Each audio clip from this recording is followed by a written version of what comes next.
Everyone's got a plan until you get punched in the face. Mike Tyson's infamous words are complemented perfectly by something Eisenhower said back in the World War II era.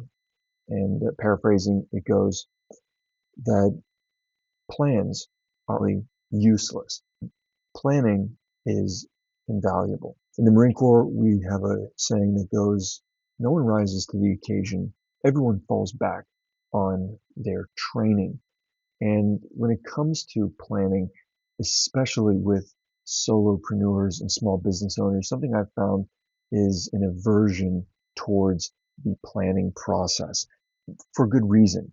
Historically, it's taken a lot, and it's something that isn't a one and done process. You can't just usually sit down, get a uh, growth plan for a quarter or a year, and on the first iteration, it's mint. You're ready to just get executing. It usually needs to be revised a time or two or three. And then there's levels of detail that have to be flushed out beneath the higher level strategic plan. Not only does that require time and energy, it requires a level of background knowledge and expertise in project planning and that actual process to capture and format the information. So for small business owners, it's like working double time or triple time because they're the ones that have to discern the way forward based on the opportunities and advantages and risks and strengths that they have available to them. They have to be wise when in the interface of their internal business model with the external environment in the current page in history. How are we going to skate to where the puck is going? How does the model I'm building move forward as I cast a trajectory to continue validating this business model and growing the revenue? How do we continue doing that based on the trends we're seeing, the macroeconomic climate, the industry forces and market forces? How do we reconcile all of that? That alone is difficult for founders to do, much less capturing all of that and formatting it. Like it just doesn't really happen. Now with AI, we're seeing small business owners' willingness to participate in the planning process where there's clarity brought to the objectives on a quarterly basis. That's a huge win because a lot of times what ends up happening is entrepreneurs and operators will fall back into reactivity. And that's not always a bad thing. Leveraging instinct, discernment, and emergent opportunities in the environment is one of the things that sets apart just a good entrepreneur from a great one. Their ability to exercise the environment sensing capability. That's really important, but that alone isn't enough to scale. You need to implement systems and structure, especially when it comes to building a team. As a one person operation, you can pivot pretty tightly. Even with a small team, you can get away with pivoting almost like a jet ski can turn tight. But the larger the team grows, the larger the organization is, the longer facing whiplash is disorienting. And I'll say this, it's very difficult not to let something like that be demoralizing over time if it happens regularly. And that can lead to low engagement, burnout, fatigue for the team, and eventual churn or employee attrition. Those are really costly things to an organization. So as someone who's sat in the seat of second in command several times as a COO, an integrator, and now working with dozens of small business owners as a fractional integrator, the view that I have is heavily informed by that experience and also the best practices from reading books like Traction by Gino Wickman and Rocket Fuel in the same entrepreneurial operating system world, seeing how the time tested methodologies, a proven approach to defining the milestones across the planning horizon, shot forward 3 years, a year, 90 days, and then drilling down into what do we have to do today, this week, this month, and how is that informed by the picture we have for and the vision we have for our future, while leaving room to maneuver on a day-to-day basis to things that we didn't anticipate. In other words, how do we reconcile deliberate strategy, the stuff that we put down as finite, the stuff that Mike Tyson said you get, everyone's has a plan until they get punched, that Eisenhower says, but planning is invaluable. How do we justify investing the time and the energy to do something that's ultimately useless, to do something that is to be turned upside down the moment we cross the threshold into operations? How do we justify that? Well, first of all, I think we have to remember that the exercise of going through that is event. It upskills us. It levels up our level of preparation, and that's what's most important. An analogy I like to use is a military analogy. You think we could be really prepared in our patrol base, seeing a map of a village that we're going to patrol out to. And we could have really strong intelligence that says the enemy combatants are going to be on one side of the village. But when we get there, if we start getting shot at from the other side of the village, we're just going to adapt and pivot into that.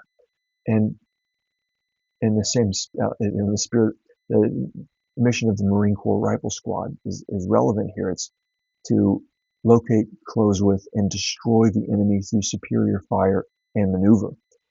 So with that force of nature approach, when we're in the operating environment, it is all about responding to the emergent properties that we encounter. Yet we train like nobody's business. We train like no one else. Our level of preparedness is higher than any other conventional force on Earth, the Marine Corps. And those two things are reconciled because then it's muscle memory. It's burned into our brains, neurons that fire together, wire together. So when you actually do the work, the cognitive work to sit down and consider, where do I want to be 3 years from now? Where do I need to be a year from now? How about decomposing that down into a quarter, into 3 months, and do that quarter after quarter, year after year? You start to find an intersection between your aspirations. Your capabilities will always be growing, assuming you're constantly working at it. Your capabilities is what you can do, and there's a level of capacity or bandwidth that you can apply what you can do into work and actually creating and producing. We always want to expand our capacity, the amount we can do, and expand our capability set, be able to do more things, and mature our capability set, which is to say, do the things that we're doing, but do them better, have more mature and sophisticated, developed capabilities. So a real world tactical example of that would be content marketing post as an example. Well, that's a capability. And if we only know how to put a written post onto LinkedIn, that's an example of a certain capability set. We can mature that by doing knowledge transfer activities, learning from the pros, reading books, YouTube videos, etc. We can get better at that thing to the point where the metrics associated with it, the success criteria of the output from that capabilities, indicate we're improving imagery, carousels and polls and infographics as an example. So we can build our capability set within the tactical example of content marketing with regard to capabilities and capacity. Capacity being maybe we only have the capacity, many business owners have the capacity traditionally, maybe how about moving to one a day or one every day before breakfast, at lunch, at dinner. That type of thing is how it works. So with regard to strategic planning, the more that we build that rhythm of sitting down as a founder on a quarterly basis to detail out where we're moving, where we want to move, what we've found, what we've done, how that reconciles in with the larger plan, and have that tension line, that axis that forces us to be honest with ourselves. It's one thing to say, I want to have a 9-figure exit in 5 years. It's another thing to say, what do I have to do in the next 90 days in order to stay on track with that over the course of the next year? And what does it have to be over the course of the next year to be on track with that 3-year picture? And there's a sort of an infinity loop, if you do it right, that is a check and balance of sorts, and it forces you to be honest with yourself. 7 things to be done over the course of 90 days, a quarter. and you realize you barely got one done. That's really humbling, and it can be demoralizing. So on top of having to do the hard work of strategy formulation, like I talked about previously, having to derive insight and signal from the environment, from your business model, and codify and define lessons learned, and and and field that data through the experience and expertise and vision of the future you have, in order to develop a planning horizon, in order to actually flush out and format and strategic plan, a growth plan. And especially once, if you do it in goodwill and you do it earnestly, and at the very end of the quarter, you're demoralized because you barely got anything done, that can be really defeating, especially if the plans a week after you finish them actually are useless because everything's changed, or you didn't even understand it in the first time thinking about it. And as a COO, you can imagine it's been a big part of my job working with small business owners to try to tame the chaos that is so present in these organizations, because things are ran by the ego of the key operator, of the lead person, and working to implement more of a systematic, methodical approach to our definition of the way forward and the way we actually get there, the execution of the strategy. So in this video, I'm going to talk about how to actually do that in a way that's quick, painless, actually enjoyable, and very high value. 1,000 birds with a single stone type of thing. It's the exact same process that we're doing now with our members in the VentureMap Elite community. It's the very same process that we're using to build productized mini apps, micro apps, to create a process that used to take several weeks, maybe even a month, and make it under a week, make it maybe 2 sittings, maybe 3. So that's something we're pretty excited about, and we've been aggressively working to democratize access to this, because I think that having worked with a number of founders over the years, I've seen so many plans uh, go to ruin because they never made it onto paper, and relying solely on implicit information, words, thoughts alone, it's not enough to withstand the onslaught of things competing for our time and attention. When we inevitably find ourselves in that cycle of being reactive or responsive to the environment, and working to just build and execute within the trenches, within that operational domain, definitive line of integration, a tether to the strategic roadmap, to the higher level picture, is nearly impossible. And the further things go, the more difficult it will be, because the further things go with regard to emerging technologies, because the is defined by the military acronym of VUCA, V-U-C-A. It stands for volatility, uncertainty, complexity, and ambiguity. I've done full videos on this concept before, so if you're interested in that, you can find it on the channel. But fundamentally, VUCA defines what oftentimes feels like chaos, and things are changing. They're daunting, unbelievable level of uncertainty, of unknown variables, and the complexity and interdependence of everything that we're within is staggering. So being in that environment, with the biological constraints we have as humans, we have to sleep, we have to eat, we have to get outdoors, right?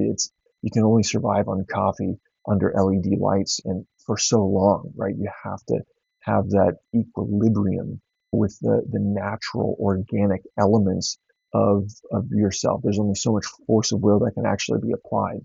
You can only, right? You can only work 80, 100 hours a week for so many weeks, so many months, so many years before you get your stool legs kicked out from underneath of you. If you abuse your body for long enough, it will give out on you. It will fail you. And for those that have never experienced significant burnout, and my hope is that you don't, but it is a destabilizing event. And that's why healthy, high performance, hybrid workflow is key. I talk about that H3 being critical in terms of operations. It's not just about doing a sprint and going balls to the wall once. It's about maintaining and sustaining a high level of performance over the course of years and decades. That's important. The consistency. It's like my approach to task execution. I may not be the most talented or the most experienced, but I'm just consistent.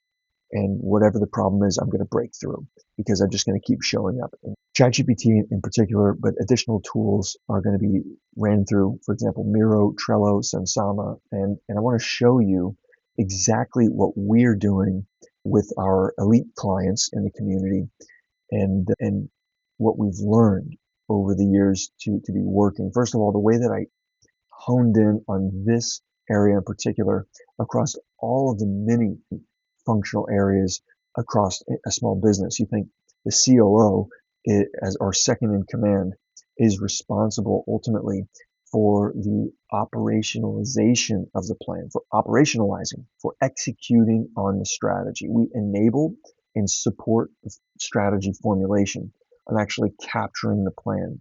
But that's a secondary role. The CEO is responsible for casting and for leading the direction forward. And the COO, the second in command, will support that through facilitated conversations, through a depth of knowledge and expertise on operations management, on the strategic planning process, and will support the capture of it and the formatting and revision. But ultimately, when it's go time, when it's time to actually take the plans and bring them to life, the CEO, the COO looks at the second in command. Many small business owners don't have a solid integrator, a solid COO or second in command, because those individuals are very rare. They are much rarer than the visionaries are. And the book Rocket Fuel, they discuss that visionaries are something like single digit percentage in the population. And if you've got the metrics in front of you, remind me. But it's basically, visionaries are rare people. These are the CEO types that you'll often see, the entrepreneurial founder types. But integrators are even more rare. And for example, I believe it's a 1 to 4. So if you've got 4 sort of visionary founders the general population, you would see 1 integrator personality that's heavily biased to those integrators. And even further, if you look at Cameron Herold's book, Second in Command, which provides a helpful dimension to that concept of a visionary integrator duo. He talks about the types of integrators. They're not every, just because you're an integrator doesn't mean that you're going to be able to work with a visionary. But that's a conversation for another day. But the point is, it's not easy to find effective, consistent, strategic planning and execution tempo.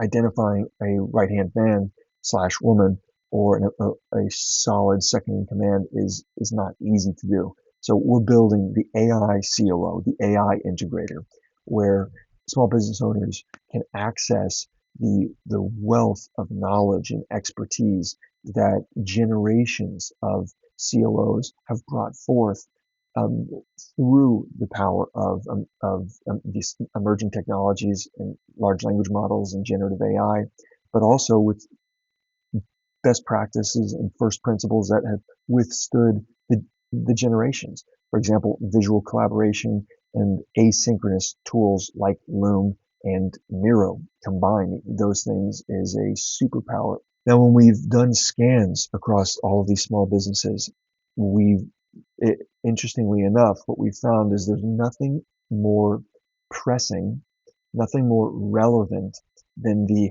critical path forward for the business. The critical path forward is answering the question for the founder and for the leadership team of any business. What do we need to do to reach our goals? It's not what are our goals. Those are pretty, relatively speaking, they're easy to define. And that's considering what I shared at the beginning, and I've remarked on a number of times already, it is difficult, and there's a number of factors that go into it. It's an exercise. but ultimately it's an easy exercise compared to actually doing it. You can just slap a few exercises down on a piece of paper, but to do it right, in keeping with best practice in exercise science and kinesiology, that's deeply relevant and personalized to your unique needs.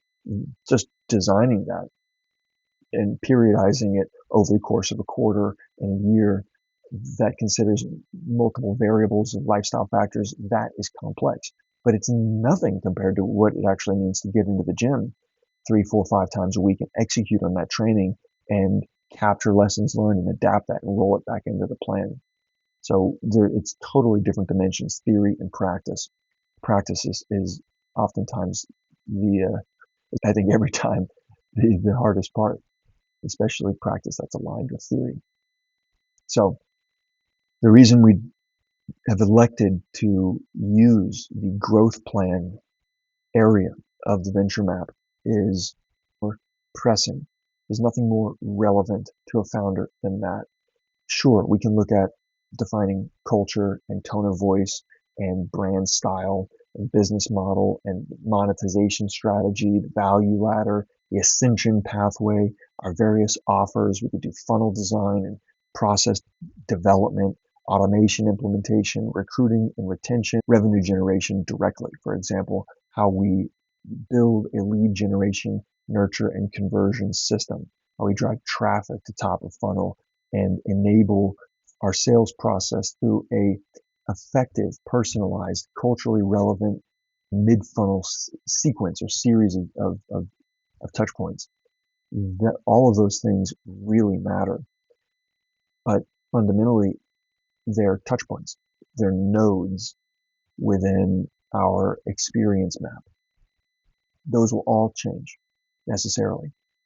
What doesn't change is that as long as we're in business, we have to set goals. We have to define a target state that's tethered to our current state. And we have to understand the gap between those two. And we have to define how to close it through an implementation plan or an operations plan. That is going to be true no matter what. And just like in the gym analogy, just because you don't write down your workout doesn't mean you haven't put some intent into place. Even if you don't have anything written down or any idea of what you're going to do, you just walk into the gym and see the first exercise and say, let's go do some pull downs. That 2-second intent is that part of the feedback loop. And I guess you could sort of caricaturize it by going to the far other end of the spectrum and say the dude who spends 98% on the theory and 2% on the practice, somebody could have the most beastly workout routine in the world. Sun Tzu says that strategy without tactics is the slowest route to victory. But tactics without strategy is the noise before defeat. So it's important to understand we're tethering those two and we're finding an equilibrium between the two of them. And that's something that happens over the course of quarters, over the course of months and years as we mature our strategic planning and execution capability set. Now, what we want to do first when we're approaching this like level, if you're like an AI chat interface and an AI presentation generator, you're already past white belt. You're already kind of at table stakes for this type of workflow. So that's legit. The entrepreneurial operating system has a really nice, simple way to define a planning horizon that we've leveraged heavily here. Starts with a 3-year picture, goes to a 1-year, then into 90-day, what they call rocks. The idea of rocks is like when you're in elementary school. If you've got a jar and you have to fill it, you've got a bunch of different size rocks. You fill the jar with the big ones first, the medium and small ones second, and the sand last. That's how you fill up the whole volume of the jar. Likewise, we have a capacity, as I've shared earlier. We have a level of bandwidth, whether we're operating solo or on a team. We have a designated bandwidth as founders. And when we do this sort of planning process, one to 7. 7 being sort of the absolute max, 1 being minimum. If you're early in this process, I always advise going for less than you think you'll need. You'll be surprised how difficult it is to pull off. And that's a general pattern observed across industries, across leadership teams, finding a balance between deliberate strategy and emergent strategy and executing against those. It surprises founders how much of the small rocks and sand, the medium small rocks and sand, take the emergent stuff, takes up their time and attention and energy, limited their capabilities it actually is compared to where their aspirations lie. It's one of those types of things. Now, you'll ask yourself a few questions to get into this, but the big ideas that you'll want to cover is future date, your revenue, your profit. Then you'll just spend a few sentences defining what it looks like. That's for your 3-year picture. Once you have that, you'll move into your 1-year plan. This is a year from when you're doing it. Some people like to just sort of set it towards the end of the year. It really is up to you. Same variables here: revenue, profit, and measurables. These are KPIs and your goals for the year. These are a title and a simple description, just enough for you to get it and ideally remember it. These things are obviously, from there, you'll want to define your 90-day rocks. You have an idea of your 3-year picture. You have a clear 1-year plan defined on basically a 1-pager. Then you start looking at the 90-day rocks, same variables: future date, revenue, profit, and measurables. Then you go down to rocks for the quarter. 5 is what I usually see on average, 4 to 5. I'm more and more into the camp of the book, The One Thing. Totally recommend that one. And I think trimming it down further and challenging yourself to find the thing that will move the needle the most. Like if you execute one thing to the exclusion of all others, what's the thing that's going to move you closer to the bigger term, longer term, bigger goals that you've set forward? If you have those 90-day rocks, you want to make them smart, specific, measurable, attainable, relevant, and time bound. That's really important. Project managers call this the decomposition process. You're decomposing or unpacking those higher level goals and beginning to operationalize them. That's important. All of this can be done with GPT in 5 minutes. That's huge. Now, building it out in Miro, maybe a few other minutes, that's not even necessary these days. And frankly, I don't even know if it's the most effective. What we found to be the most effective as of today is to take the data and to run it through Gamma. There's other AI presentation makers on the market right now. GenSpark, beautiful AI. We've got a finger on the pulse of these. I think Gamma is still leading the pack for a number of reasons. I'm a big fan of Gamma, and I'm definitely an advocate for using the platform. Let it flush out this in deck format. It's going to be a lot easier for you to read than, for example, coming through and seeing what GPT will output, which is black and white text. So once you've prompted and reprompted a few times and you're confident with what you have, flush it out in a Gamma. And if you really want to take it to the next level, just generate an audio read over through 11 Labs or Speechify, or even have GPT read it out while you record a Loom video on top of the Gamma. This is fantastic as a way, even for you as an individual, to just sit back and have it presented back to you, get a little bit of distance, a little bit of separation from yourself and the material, and give you a shifted perspective. Not to mention have your teammates understand what we're trying to do, what we're trying to accomplish. And more importantly than just the alignment, it's areas for improvement, areas for revision, areas for people to say, or yourself to say, that's not right, that needs to be changed, and allow you to revise that. Because it's not about the collateral. We're not trying to move into a place where we're just like building out decks. The decks are here to serve what Eisenhower says. Planning is invaluable. We're not just trying to check the box and go through the process here so we can say we did it. We're trying to actually do the reps to build the muscle. We're trying to exercise the mental muscles to fire those neurons and wire them together So we deeply embody, we inbrain the priorities for our lives, for our careers, I should say, in our business over the next year and beyond. Honestly, most people end here.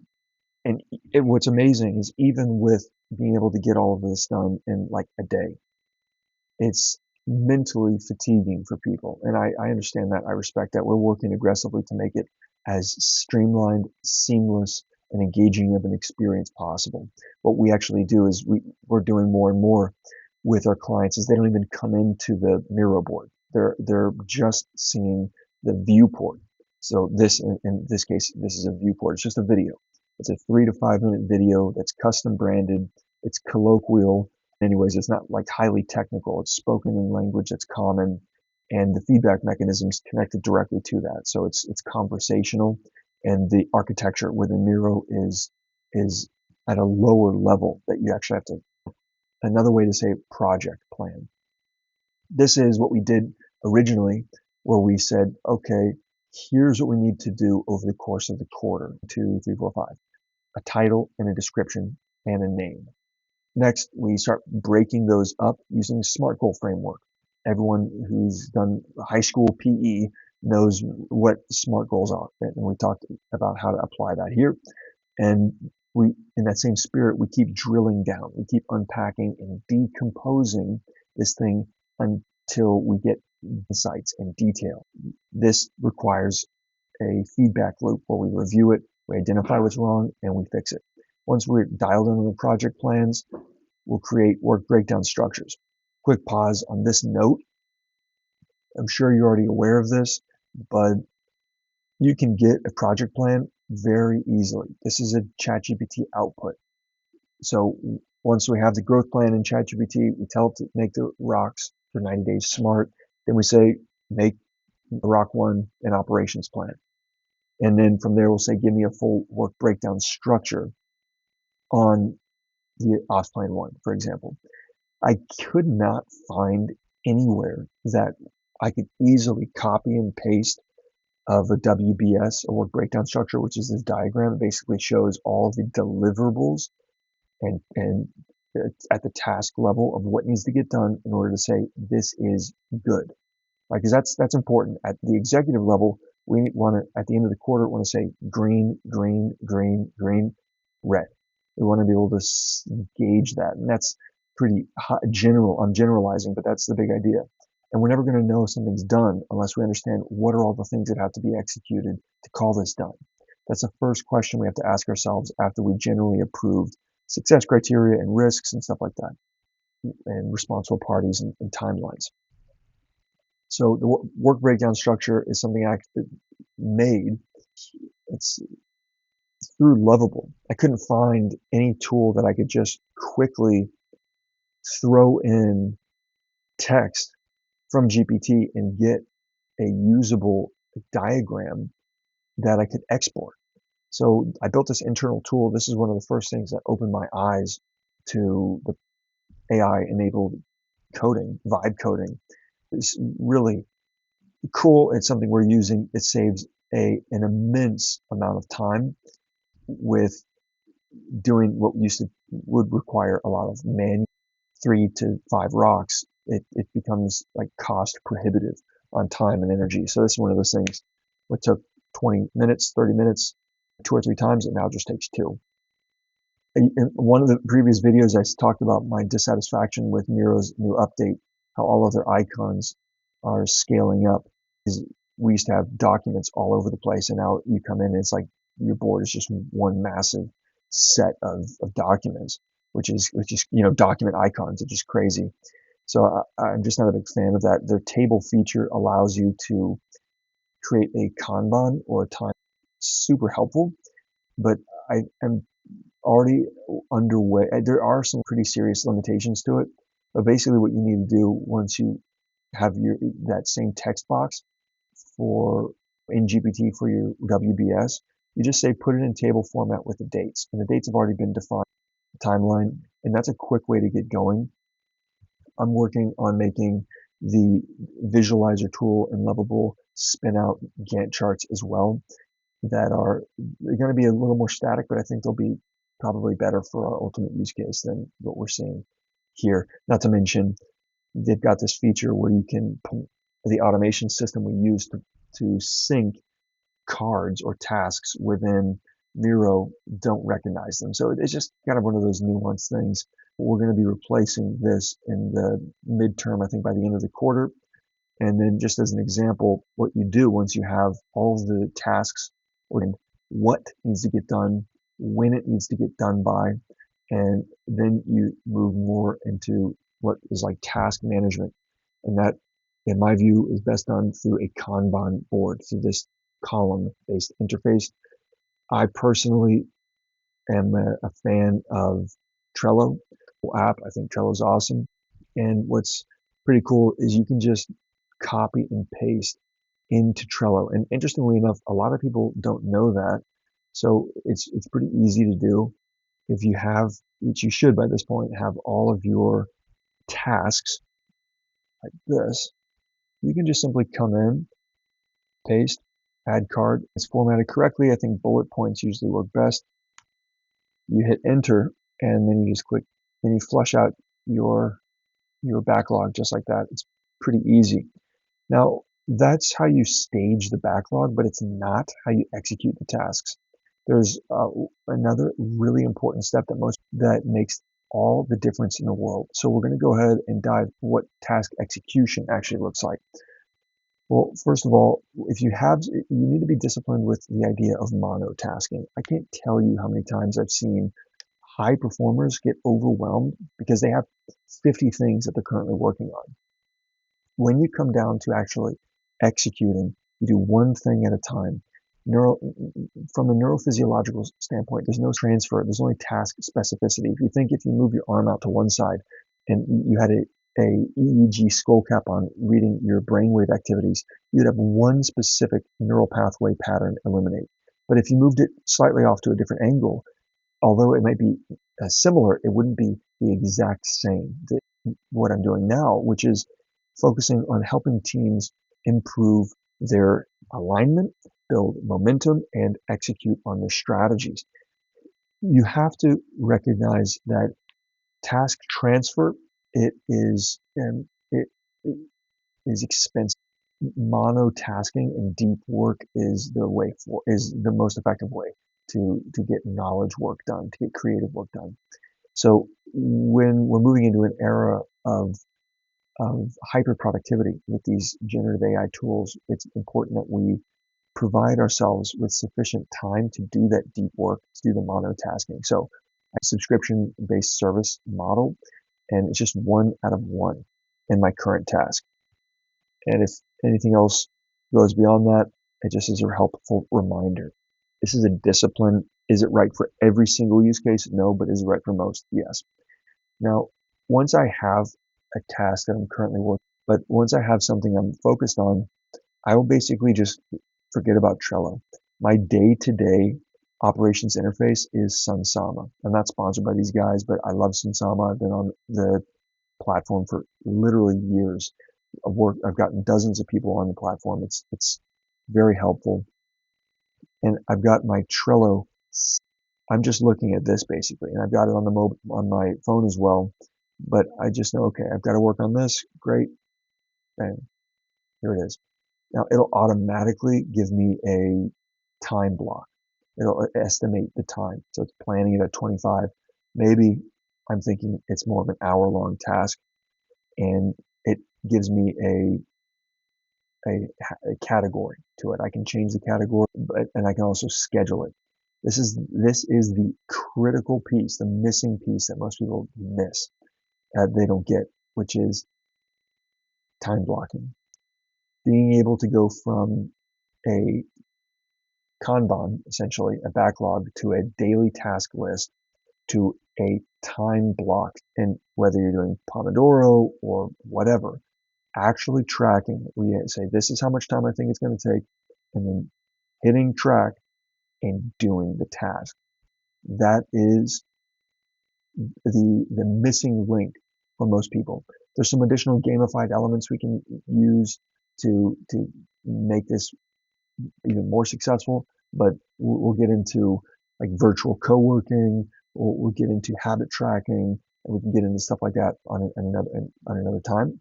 But that is the missing link. If you can just essentially drill down from your high level strategy, 3 year, 1 year, 90 days, then unbox the 90 days and make them smart, and turn those into project plans. Make sure that you've got visual overview on your project plans through a work breakdown structure diagram that tells you what needs to get done at a task or deliverable level. Then define when it needs to get done on a Gantt chart or timeline. From there, with that data in mind, bring it all into a Kanban of your choosing. Miro has a decent Kanban. Trello is free. It's easy. It's reliable. It's great. And then the best 20 bucks you're going to spend on a month, in my view, outside of LLMs and ChatGPT and such, is on Sunsama. And you put that widget on your home screen, so every time you come in, you see what you have to do that day. There's more details we can get into defining the most important thing, like the one thing you have to do every day, that type of stuff. But that's for next time. So that is an overview. That's an overview on strategy execution and how to define where you want to go and actually start working to get there. In the next video, we'll probably get into doing the work a little more. I'll get into some more live build outs, and I'll show you guys what I'm actually working on to do a lot of what I just said for you conversationally, and then attach task execution agents on the back end where your tasks are defined, and then we can basically say, hey, we can do these tasks for you. We can help you do half of these tasks, and then we can give you some training on these tasks for you to do yourself, type of a thing. We're building out a task execution infrastructure that will connect with AI agents and offshore narrow field specialists, read VAs. And that way, every small business owner can leverage the power of a COO and a powerful team, a team of agents, of AI agents and human operators. In the short term, what I've walked through is the way forward for you, but very soon we're going to have all of that deployed through a productized offering. If you want to be first in line to get this productized offering, I want you to head over to school and join our free community. Venture Map is something we've been building since the beginning of 2020, and we've had the pleasure of serving well over 100 total founders between our elite community and our free community. Really love the folks we work with. We've got an awesome group of founders. The templates, the trainings, and the techniques I've discussed in this video and others are all available for free in our school community. All you have to do is join up. The link will be below in the description, and you can even book a free onboarding call where we will sync up one-on-one to get you set up for success. I'll get you the Miro template, which will give you all the data required to feed the GPT and actually get that growth plan with just a few easy prompts. That's easy. You'll have that on the inside. It's all waiting for you in there. All you have to do is click the link below, sign up, and I look forward to seeing you on the inside. If you got value from this video, hit the like button, subscribe, and drop a comment below letting me know what helped move the needle most for you in the real world and what you'd like to see in the next video. Thanks again, and I'll see you then. Love and out.